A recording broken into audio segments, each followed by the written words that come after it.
Olá, pessoal. Como eu havia falado, agora a gente vai continuar com a segunda parte do nosso vídeo do Objective-Force. Então, na primeira parte, vocês viram como é que se cria o bucket, como é que se instala o Objective-Force, como é que faz a configuração da placa de rede, do NTP e assim por diante, como se criou a chave, né, o Access Key, o Secret Key e o bucket.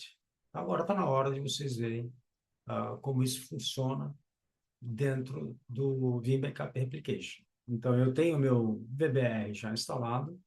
Agora, o que eu preciso fazer é acessar e apontar para o bucket, para o cluster, na verdade, e depois eu seleciono o bucket que eu quero que seja utilizado como meu repositório imutável dentro do Vim. Vamos dar uma olhada nisso agora para a gente continuar aqui. Então, recapitulando, né, esse é o nosso momento de verificar o processo de inclusão desse bucket dentro do Vim. Vamos lá.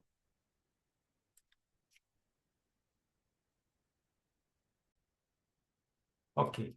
Então, vamos acessar a console do Vim. Aqui na console do Vim, você vai navegar até Backup Infrastructure. Em Backup Infrastructure, você vai acessar a parte, né, o step, responsável por fazer as manutenções do seu repositório. Não basta você dar um clique com o direito de mouse e adicionar um repositório. Aqui a gente já tem alguns tipos de repositórios que a gente pode usar. Você pode usar um DAS, né, um servidor, por exemplo, com os discos internos. Você pode utilizar um NAS. Você pode utilizar um appliance do mercado, um appliance já de desduplicação do mercado. E você pode usar um storage objeto. O Object First, ele é um storage objeto. Então, a gente vai optar por esta opção. Em Object Storage, você pode ver que temos vários tipos também. Então, vamos selecionar o S3 compatível e selecionar o S3 compatível novamente. Agora, nesse momento, nessa tela, o que eu vou precisar fazer? Eu só preciso passar um nome para o meu repositório, atribuo aqui um comentário,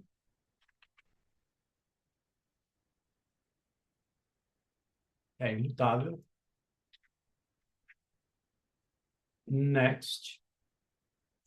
O service point é aquele IP do cluster que nós colocamos durante a inicialização do produto. Então, durante a instalação do produto, nós atribuímos dois IPs, o IP do host e o IP do cluster.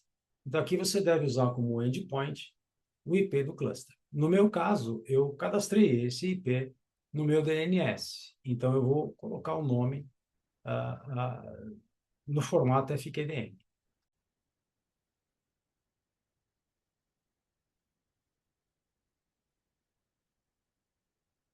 Ok. Então, aqui, este é o nome no formato FQDN do meu domínio. Basta agora eu cadastrar as credenciais, ou seja, o Access Key e o Secret Key. Então, eu clico no botão Add. Eu havia copiado o Access Key e o Secret Key para um bloco de notas. Copio ele aqui.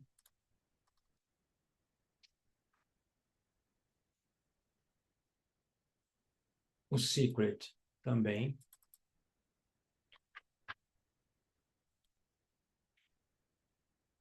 Ok.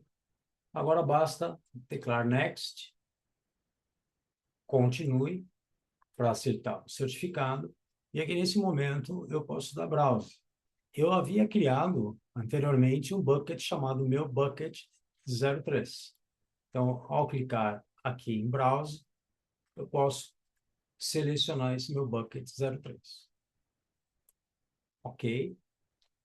Vou criar agora uma pasta dentro daquele bucket. Basta você clicar aqui em New Folder, pasta ADM, por exemplo, e dê Enter.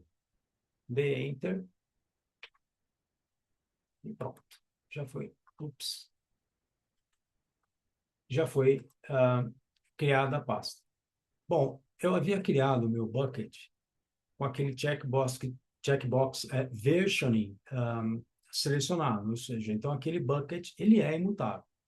Se eu tentar continuar com esse processo, eu não vou conseguir criar o repositório, porque está dizendo que o bucket ele é imutável. Então, basta eu assinalar aqui, faço os meus backups imutáveis, o mínimo de imutabilidade que eu posso deixar aqui, então ele considera 30 dias, next. Meu mount server vai ser esse próprio servidor, né, o meu próprio servidor de backup. Next. E pronto. Vamos esperar aí alguns instantes. E a integração do meu S3 dentro do meu Objective First já vai estar pronta para uso. Prontinho. Apply.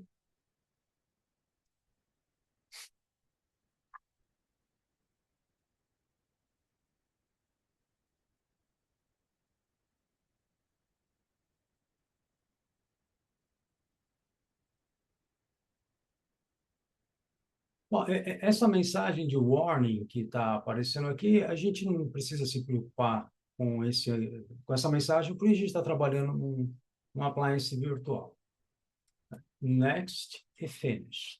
Então, eu já tenho o meu repositório apontando aqui para o meu S3, para o meu appliance da Object First. Já está apontando para cá. O que eu preciso fazer agora é usar esse bucket. Então, já está pronto para uso, então vamos lá fazer o nosso backup. Eu vou criar um novo backup no meu ambiente virtual, atribuo um nome.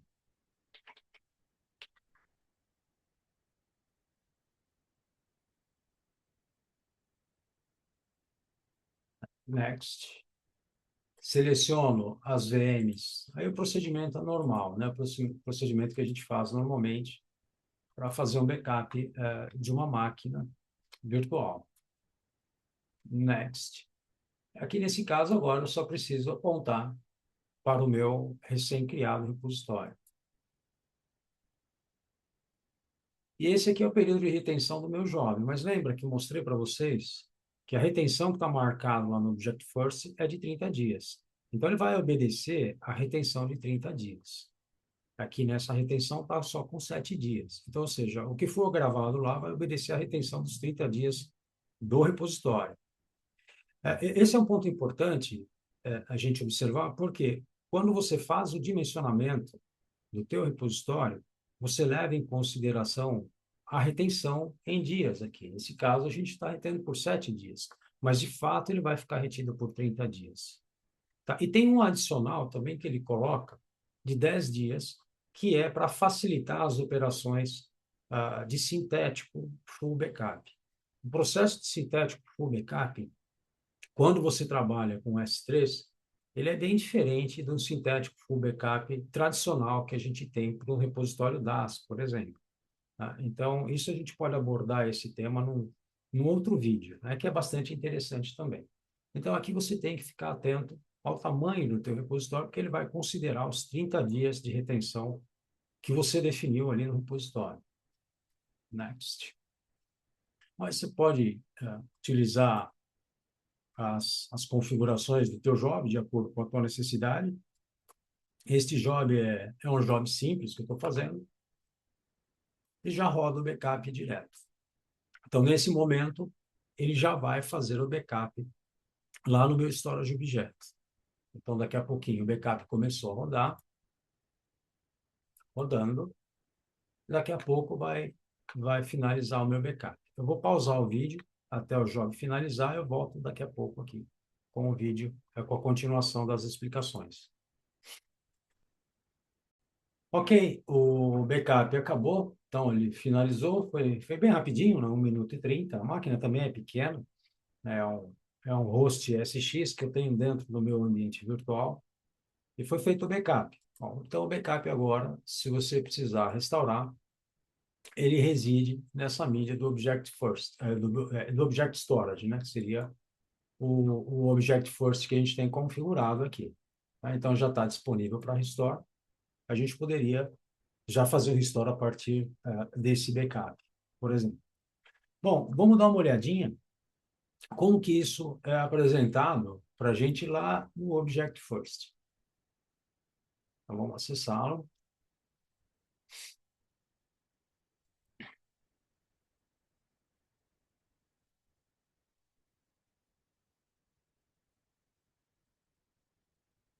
Ok.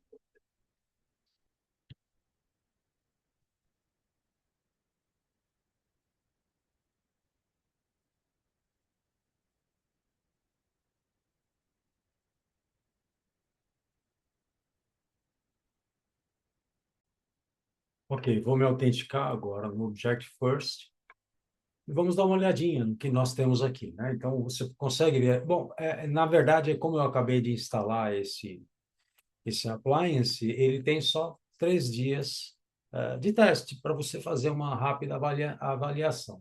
Uma vez que você tem a licença, você pode vir em instala a nova licença. Nesse caso, eu tenho uma NFR, é uma licença utilizada por conta de eu ser ACE. A Object-Force ela tem um programa de reconhecimento de profissionais chamado ACE. Então, eu sou ACE Object-Force. Agora já está licenciado o produto, a gente consegue fazer algumas configurações, então eu posso ver, daqui a pouquinho, esse sinal de exclamação ele vai sair daqui, ele está aqui porque ele está reclamando da licença, mas daqui a pouco ele sai daí. A parte de segurança também, né, a gente consegue fazer algumas configurações de segurança, como, por exemplo, habilitar ou negar o acesso via SSH. Quando você habilita o acesso via SSH, você pode usar o seu programa de SSH, no caso, eu tenho aqui o put, e a gente pode fazer o acesso por ele. Apply changes. Save.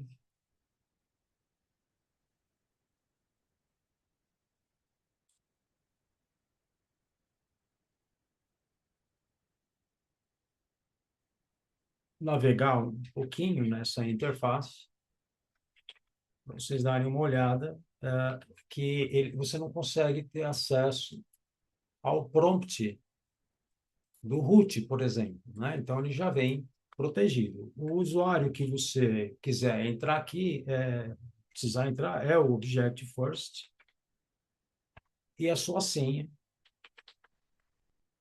que você cadastrou durante a configuração do Object First. Então, essa é a tela que você tem para fazer manutenção. Então, ele já cai direto nessa tela que você não tem como acessar o shell, por exemplo. Mas tem aqui o shell, tá vendo? Aqui tem command shell. Você poderia entrar aqui, mas você precisa de um código de autenticação aqui. E aí, nesse caso, para você ter esse código de autorização, você tem que entrar em contato com o suporte da Object First. E do lado da Object Force, a gente trabalha, eles trabalham, na verdade, com 4 olhos, ou seja, 2 pessoas sempre fazendo uma determinada atividade para o cliente. E no lado do cliente, se você habilitou 4 olhos, também você vai trabalhar com 2 pessoas. Então, a gente tem aqui o princípio chamado 8 olhos. Então, aqui eu não tenho como acessar, eu posso escrever qualquer texto aqui, enfim, eu não teria como acessar esse ambiente. Ele vai dar acesso negado. Então, essa é uma questão somente quando você vai precisar fazer uma manutenção e esse acesso ele é monitorado e você vai fazer junto com o time de suporte da Object First, ou seja, não tem como internamente você sozinho corromper, deletar ou reinicializar o produto, coisa do tipo, né? Então, ele é bem importante, né? Então, tem algumas outras atividades, como no meu caso, se falhar um disco, eu não vou conseguir fazer essa atividade aqui, porque ele é um appliance virtual. Mas se você tem um appliance físico e queimou um disco, evidentemente, quando você compra o appliance, ele vem com hot spare, Se queimar um disco, o hot spare já entra em funcionamento. Depois você vai trocar o disco que deu problema, né? Então, tem todo um procedimento para a gente fazer esse processo, e é um procedimento bem seguro também. Então, aqui a gente tem ah, algumas funções que você pode fazer, né? Deixa eu minimizar essa tela e voltar aqui para a interface gráfica. Então, a gente consegue ver quais são as sessões ativas, né? Eu tenho 3 sessões ativas aqui nesse caso. O controle de SSH, a gente tem a parte de sincronização, notificação também, você pode fazer as suas notificações. Então, se você tem algum syslog server, por exemplo, você pode integrar o seu syslog server aqui, né? Então, eu tenho, sei lá, ah, me fugiu o nome de algum syslog server gratuito, mas, por exemplo, você poderia integrar com qualquer syslog server. Ou o Splunk, por exemplo, você também pode fazer integração com ele. Você pode fazer integração com o seu sistema de e-mail para receber algumas informações por e-mail. Então, ele é bastante interessante. Em termos de capacidade de utilização do próprio Objective-First, você pode atribuir um valor e você vai receber uma mensagem quando esse valor estourar, né? Então, você consegue receber essa informação e assim por diante, né? Então, esse é o produto. Ele é bem simples de ser utilizado, bem simples de ser configurado, e você não precisa ter conhecimento nenhum em Linux, por exemplo, né? Basta você fazer aquele processo de instalação e já está tudo pronto, né? Então, é um produto bem simples de ser usado, né? E essa simplicidade a gente também vê, né, dentro do próprio Vim Backup Application. Então, como ele está bem casado com o Vim, só funciona, na verdade, para o Vim, para a solução de backup Vim, e ele herda essa simplicidade também do Vim, né? Então, ele é muito simples de ser utilizado. É, ou seja, não tem muito o que você ter que configurar ou ter que pensar como eu devo fazer as configurações. É lógico que existe o sizing ele deve ser feito pelo engenheiro da Object First, de acordo com a tua necessidade, né? Então, existe uma ferramenta você vai ter que contribuir com algumas informações, como, por exemplo, taxa de alteração diária, previsão de crescimento anual, por quantos dias você tem que acomodar os seus backups e assim por diante. Então, fica bem simples você ter essa solução na tua empresa, é muito, muito fácil, muito rápido. Em 15 minutos a gente faz a configuração do ambiente. Eu vou fazer uma atualização no meu Object First para mostrar para vocês uma função chamada honeypot. O honeypot ele é um mecanismo que tem dentro do Object First que ele é utilizado justamente para como um contra-ataque a um ataque que você tem. Então, hoje os hackers eles vão atrás dos seus backups. Eles querem destruir o seu backup para que você não consiga restaurar os seus dados caso você tenha sofrido um ataque. Esse honeypot ele serve como isca para o hacker tentar acessar aquele equipamento achando que é a ferramenta de backup. E quando ele faz isso, quando ele ataca aquele equipamento, o sistema do Object First ele te alerta com relação a esse ataque. Então você começa a ter já a informação que você está sob um ataque de ransomware, por exemplo. Eu vou reconfigurar o meu ambiente, na verdade, eu vou instalar uma atualização para que ele mostre como isso pode ser configurado, tá? Eu vou mostrar essa informação, mas embora o meu ambiente seja virtual, eu não vou conseguir chegar até o final da configuração, porque ele é virtual. Se fosse a minha caixa física, isso estaria disponível para você. Okay? Vou pausar aqui a nossa gravação e já volto.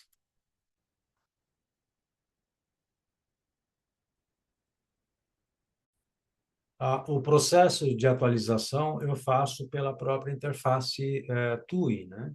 Então, basta você vir aqui em Software Updates, dê Enter, ele vai fazer a verificação se existe atualização.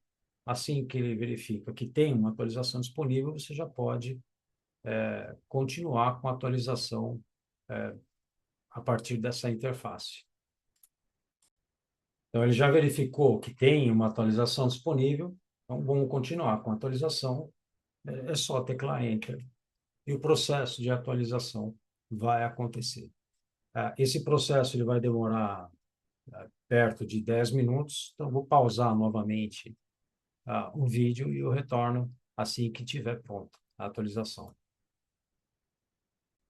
Eu gostaria de fazer uma observação. O processo de atualização está acontecendo, mas se você observar o horário, aqui, está vendo? Está 18h38.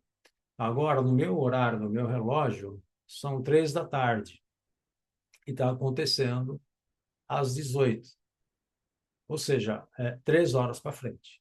Os horários do log, que são marcados aqui, são horários baseados em UTC. Por essa razão, está para frente. O horário.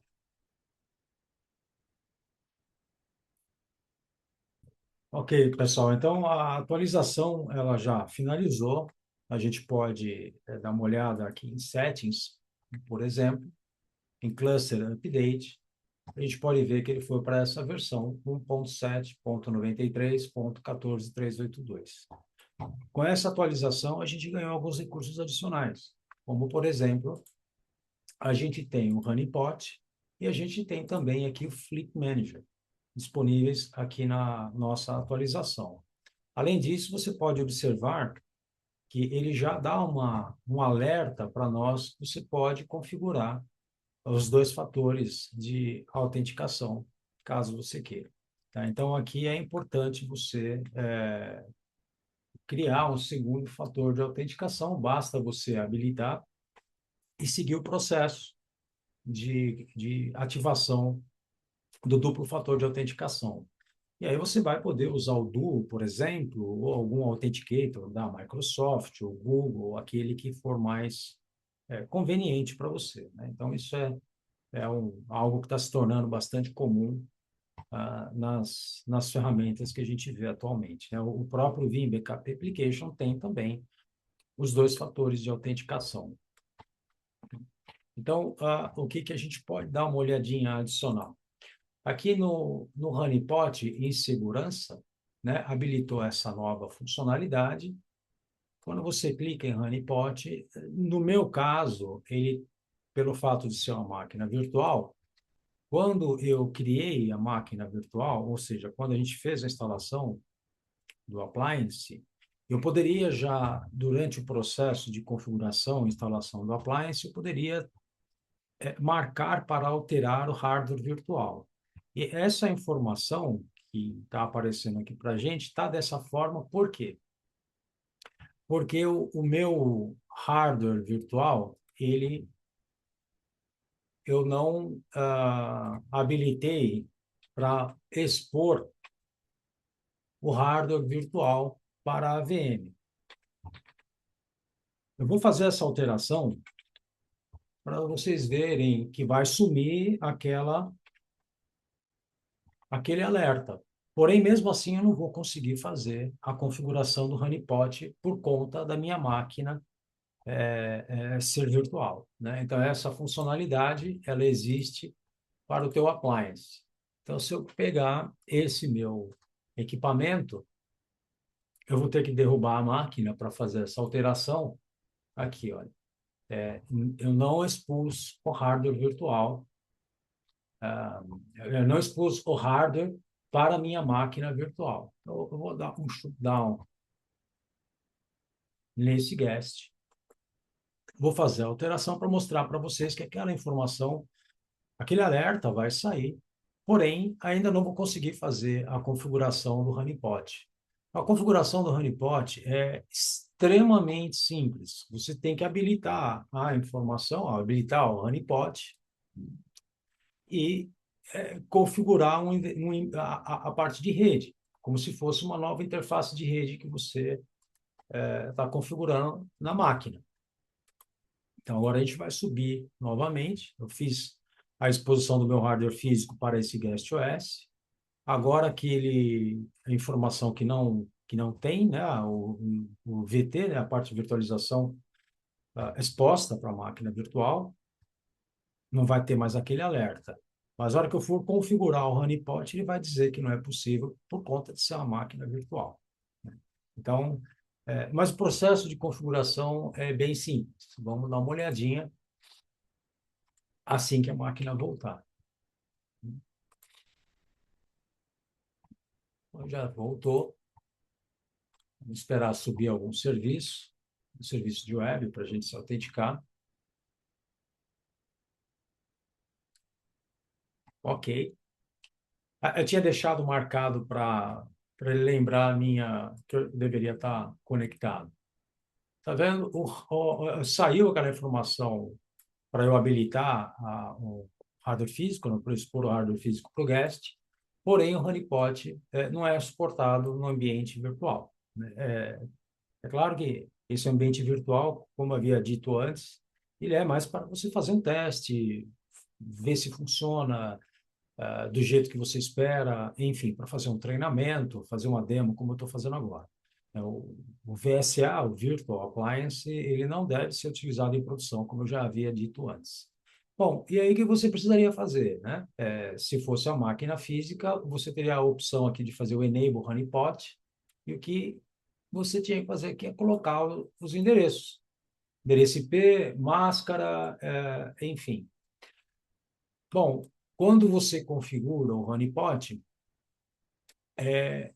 este endereço IP, ele vai, se ele sofrer, por exemplo, se você fizer uma conexão via RDP, por exemplo, para aquele endereço IP, ele vai alertar que está acontecendo ah, alguma coisa suspeita no teu ambiente. Então, você vai receber um alerta, e isso é importante porque você consegue rapidamente identificar que alguém está tentando acessar indevidamente o teu backup server, por exemplo, né? Então, essa é a ideia do honeypot. E aí a gente tem também agora, na versão 1.7, o Fleet Manager.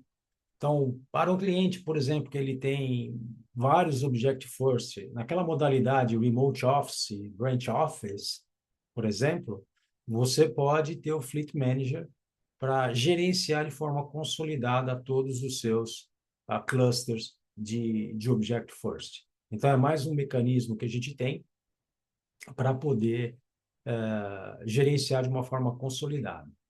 Eu não vou conseguir fazer a adesão a esse programa, porque para fazer a adesão a esse programa, você tem que ter uma subscrição válida, um suporte válido do teu equipamento, tá? Então, esse seria o processo de fazer o onboard dentro do Fleet Manager.